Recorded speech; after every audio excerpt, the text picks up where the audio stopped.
안녕하세요. 애니능률 수학개발팀 한아름입니다. 이번 시간에는 수능까지 시리즈에 대해서 궁금해 하셨던 부분들을 모아서 그 답을 드리려고 합니다. 뽑은 질문들은 카페 게시판이나 인스타, 유튜버 라이브 방송 댓글로 올려주신 것들인데요. 아무래도 수능까지 시리즈 교재가 기존에 사용하시던 학기용 문제집들과는 다른 부분이 있다 보니 공통적으로 궁금해 하시는 점들이 있더라고요. 바로 그 부분들을 모아서 지금부터 답변과 함께 상세 설명드리도록 하겠습니다.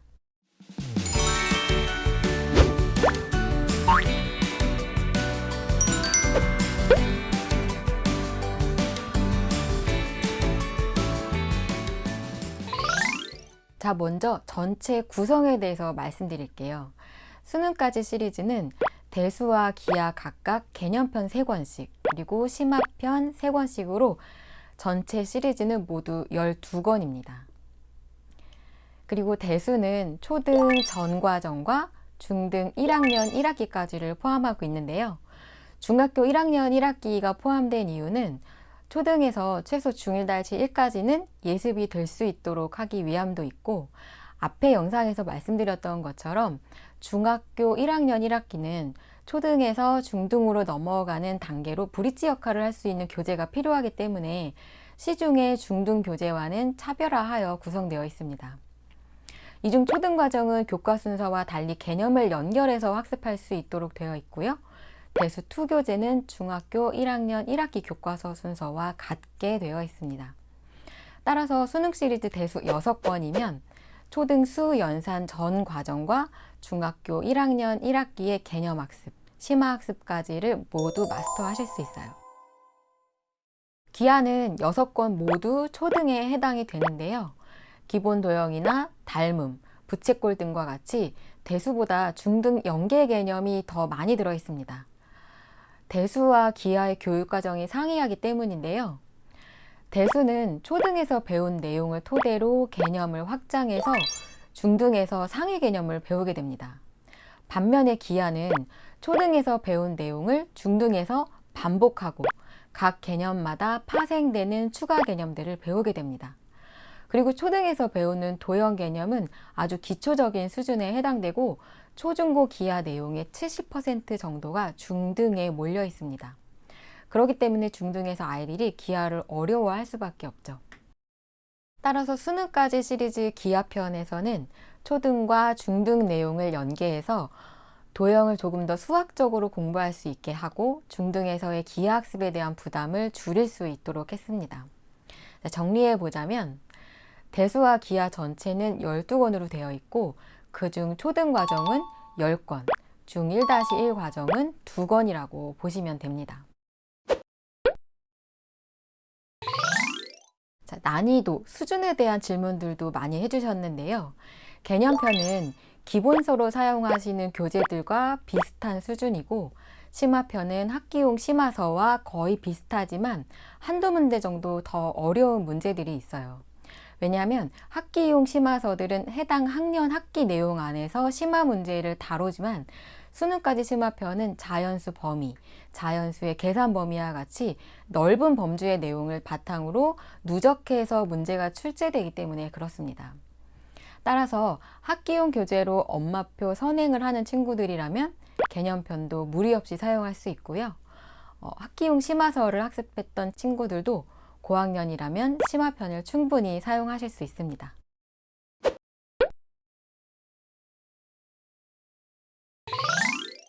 개념편과 심화편 사이에 중간 수준 문제집 필요하지 않나요? 라고 질문 주신 분들도 계셨는데요. 네, 그렇게 느끼실 수 있으세요.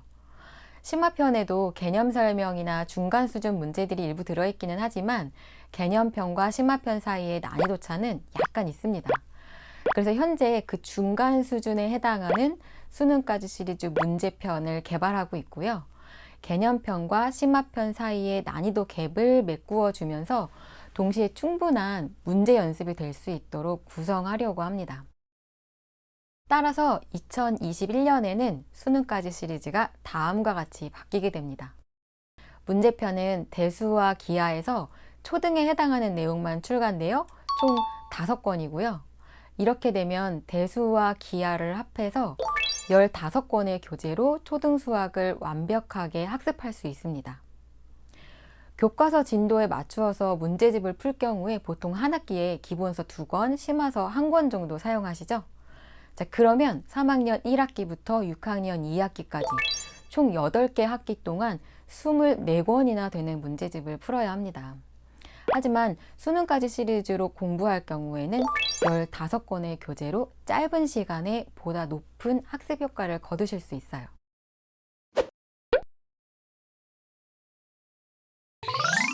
자, 가장 많이 주시는 질문이죠. 몇 학년부터 사용할 수 있나요? 라고 물어보셨는데요. 3, 4학년에서 배우는 교과서 내용을 한번 볼게요. 자, 이렇게 초록색으로 표시한 부분이 대수, 붉은색으로 표시한 부분이 기하에 해당됩니다.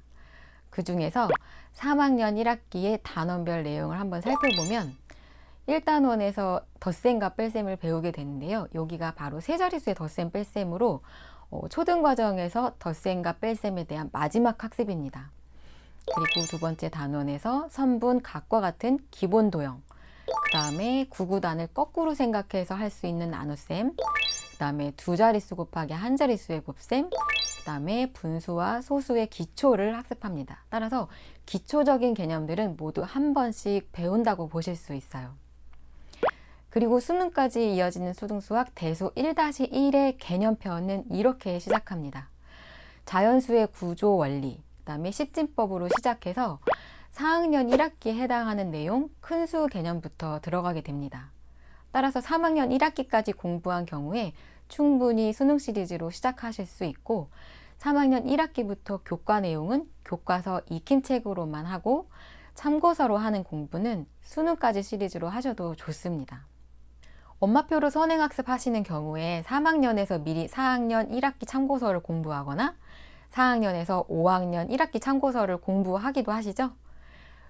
교과용 참고서로 다음 학년을 공부할 때 큰 부담 없이 시작하시는 것처럼 수능까지 시리즈로 학교 진도보다 조금 앞서 공부하는 것도 마찬가지로 보시면 됩니다. 자, 그리고 애니능률 플러스 카페에 들어오시면 진단 테스트를 해보실 수도 있어요. 카페 안에 학습 일지, 학습 자료로 들어가시면 찾으실 수 있고요. 진단 결과에 따라서 아이 수준에 맞는 교재를 선택하셔도 좋습니다.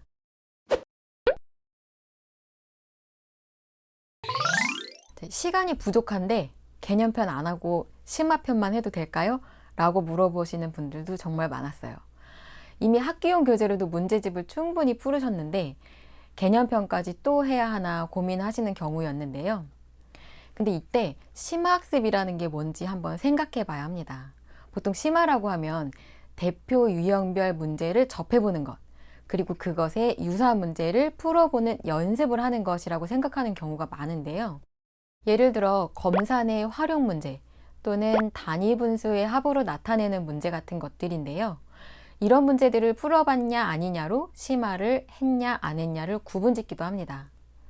그런데 이와 같은 심화 문제들을 푸는 것은 사실 개념을 더 깊게 보고 확장해 나가는 것이라고 할 수 있어요. 검사 내 활용이라는 심화 문제 한번 살펴볼까요?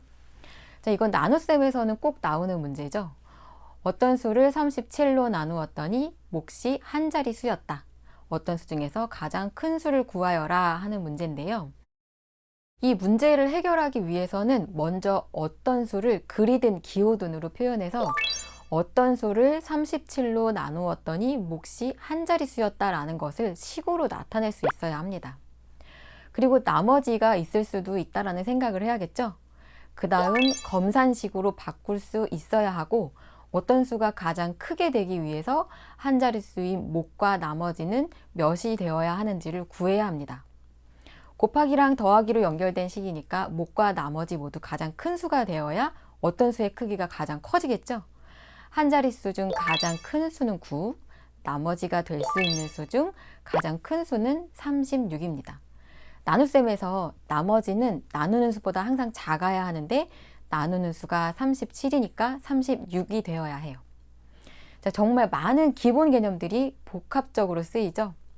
이 중에서 하나만 명확하게 알지 못해도 이 문제는 해결이 안 됩니다. 그리고 심화학습에서 이 문제는 검산의 활용 문제다라고 알려주니까 검산식을 생각해낼 수 있지만 이게 만약에 시험이었다면 검산식을 사용해서 해결해야 한다는 것부터 찾아야 하기도 합니다. 그런데 이런 문제가 나오면 검산식으로 풀어라 라는 것을 외운다면, 아니면 나머지는 나누는 수보다 항상 작은 거야 라는 것을 외운다면 어떻게 될까요? 이 문제에서 조금만 변형이 돼도 해결이 안 됩니다. 즉 단순히 심화 유형을 해보는 것이 아니라 기본 개념에 대한 정확한 이해를 바탕으로 관련 개념과 연결할 수 있어야 되고 확장시켜 나가는 학습이 되어야 바른 심화 학습이라고 할 수 있어요. 그리고 초중고 중에서 그래도 시간 가장 많은 때가 초등 아닐까요? 조금 천천히 가더라도 차근차근 잘 밟아 나가야 중고등까지 탑을 잘 쌓을 수 있습니다. 자, 대수 내용에 해당하는 몇 가지 질문들을 보여드릴 텐데요. 이 질문들로 개념 학습이 잘 되어 있는지 한번 점검해 보시기 바랍니다. 자, 자연수에서 9 다음의 수는 왜 10입니까? 자연수, 소수, 분수의 관계를 설명할 수 있습니까? 분수가 나타내는 것, 세 가지로 설명할 수 있나요? 분수에서 분모가 0이 될 수 없는 이유는 무엇입니까? 자연수, 소수의 덧셈, 뺄셈은 왜 같은 자리끼리 계산합니까? 덧셈, 뺄셈, 곱셈의 나눗셈의 관계를 설명할 수 있습니까? 자연수, 소수의 나눗셈에서 나머지가 나누는 수보다 작은 이유는 무엇인가요? 그리고 분수의 덧셈, 뺄셈은 분자끼리 계산하고 분수의 곱셈에서는 분모끼리 분자끼리 각각 곱하는 이유는 무엇입니까? 자, 이 질문에 대답하고 설명할 수 있다면 개념편 패스하고 심화편만 하셔도 됩니다. 그렇지 못하다면 꼭 개념편부터 하시는 것을 추천드려요. 그리고 수능까지 시리즈 기하의 경우는 중등 연계 개념이 상당히 많이 포함되어 있기 때문에 개념편을 학습하셔야 심화 문제를 풀 수 있어요. 예를 들어 동의각, 얻각, 부채꼴 이런 개념들은 초등 교과에서 배우지 않는 개념들이기 때문에 바로 심화편을 하기에는 어려울 수 있습니다.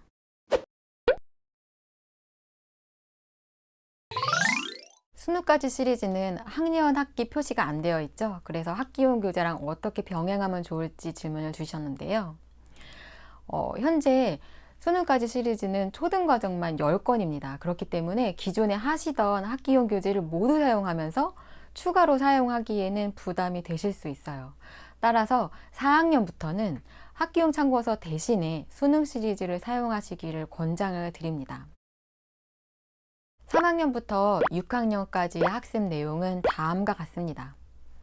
자, 초록색, 노란색으로 표시한 부분, 이 부분들은 수능까지 시리즈에 모두 담긴 내용들입니다. 따라서 수능까지 시리즈만으로도 초등수학 전체를 커버할 수 있어요. 자, 회색으로 표시한 대수와 기하 외의 영역의 단원은 교과서와 익힘책만으로도 충분합니다. 교과 진도에 맞춘 참고서를 한 권 정도는 풀고 싶으실 경우에 크게 두 가지 방법이 있을 수 있는데요. 첫 번째로 학기용 참고서로 전체 진도를 나간 후에 수능 시리즈를 사용하시는 방법, 즉 선행이 되겠죠. 먼저 학기용 교재로 6학년 2학기까지 진도를 쭉 나가신 다음에 수능 시리즈를 대수, 기하 순서로 할 경우에 한 권을 2달 동안 사용하는 기준으로 보면 6학년 4월에 중학교 1학년 1학기 심화과정까지가 끝납니다. 그리고 이때부터는 본격적으로 중등 진도를 나가시면 됩니다. 자, 그리고 두 번째로는 학기용 기본서를 학교 진도의 예습 정도로 사용하시면서 수능까지 시리즈를 병행하는 방법도 있습니다. 하지만 수능까지 시리즈 대수 기하는 각각 교재들이 내용이 다 이어지도록 되어 있기 때문에 지금 말씀드린 두 번째 경우보다 첫 번째 경우로 사용하시는 것을 권장드립니다. 3학년에서 시작하는 경우를 예로 들었는데요. 4, 5, 6학년에서 시작하는 경우에는 학습 기간을 조금 조정하시거나 필요한 교재를 선별하셔서 사용하시면 됩니다. 그리고 심화 교재의 경우에는 학기용 심화편은 추천드리지 않습니다. 자, 여기 내용에서 붉은색으로 표시한 단원의 부분은 굳이 심화 문제까지 풀지 않아도 되는 단원들인데요. 학기용 심화 교재의 경우에는 모든 단원을 다 어느 정도 비슷한 분량으로 다루어야 하기 때문에 적은 양의 개념으로도 심화 문제를 많이 만들 수밖에 없죠. 그래서 아무래도 문제 퀄리티가 좋지 않게 되죠. 따라서 이런 단원들은 교과서 익힘책만으로도 충분합니다. 자, 이렇게 많은 분들이 궁금해 하셨던 질문들에 대해서 답변을 드렸는데요. 좀 도움이 되셨나요? 자, 추가로 궁금하신 점은 육류 카페에 남겨주시면 답변 드리도록 하겠습니다. 감사합니다.